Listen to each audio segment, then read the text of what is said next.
الحمدللہ وکفا والصلاۃ والسلام علی من لا نبی بعد۔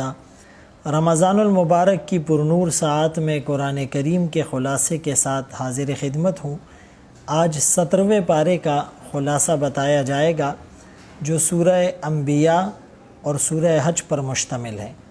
سورہ انبیاء 112 آیات 7 رکوع پر مشتمل ہے اور اس میں تقریباً 17 انبیاء علیہم الصلاۃ والتسلیمات کا تذکرہ ہے۔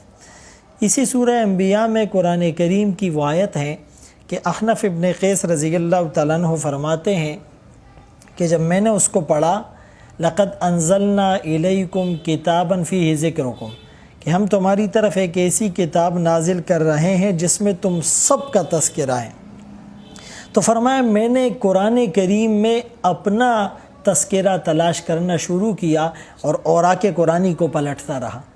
تو ایک طبقہ وہ تھا جو بالکل مشرک تھے، میں نے شکر ادا کیا کہ میں ان میں سے نہیں۔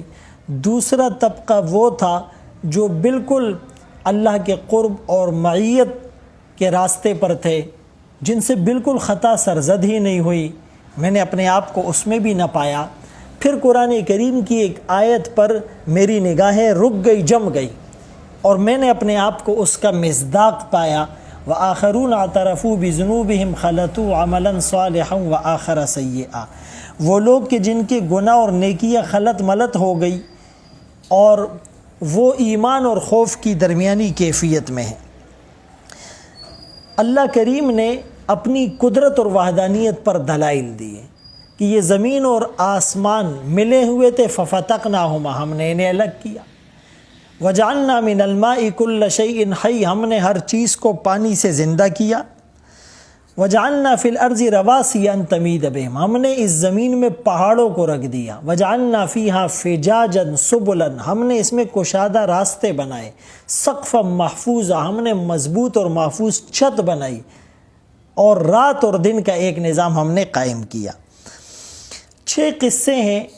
ایک ابراہیم علیہ السلام کی اللہ نے آگ میں حفاظت کیسے کی کہ آگ کو حکم دیا یا نار کونی بردا و سلاما علی ابراہیم۔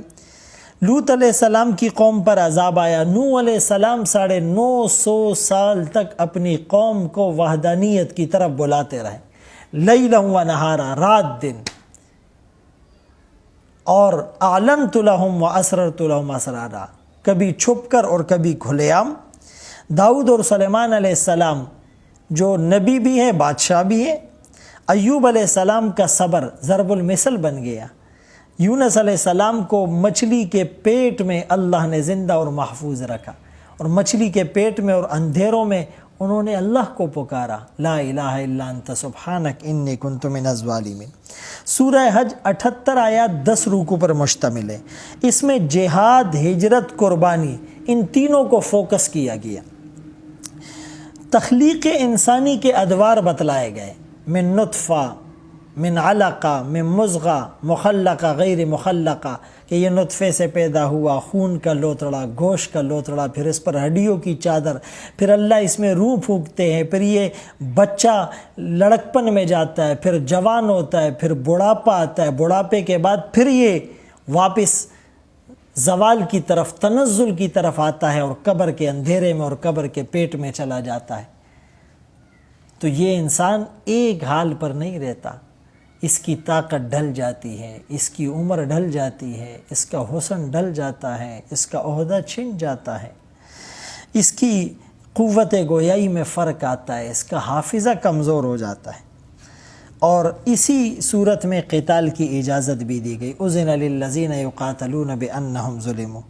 اور اس صورت اور پارے کے آخر میں اللہ کریم نے معبودان باطلہ کے ضعف اور کمزوری کو ایک مکھی کی مثال سے بیان کیا کہ یہ معبودان باطلہ تو اتنے کمزور اور بے بس ہے کہ ایک مکھی اگر ان کے کھانے سے کوئی چیز چھین کر لے جائے، وَإِن يَسْلُبْهُمُ الذُّبَابُ شَيْئًا، چھیننے کا لفظ اس لیے کہا کہ یہ کہہ سکتے تھے کہ جی یہ تو ہمارے معبودان باطلہ کی پرمیشن سے لے کر گئی، چھین کر لے جائے، وہ تو چھڑا کر لا نہیں سکتے۔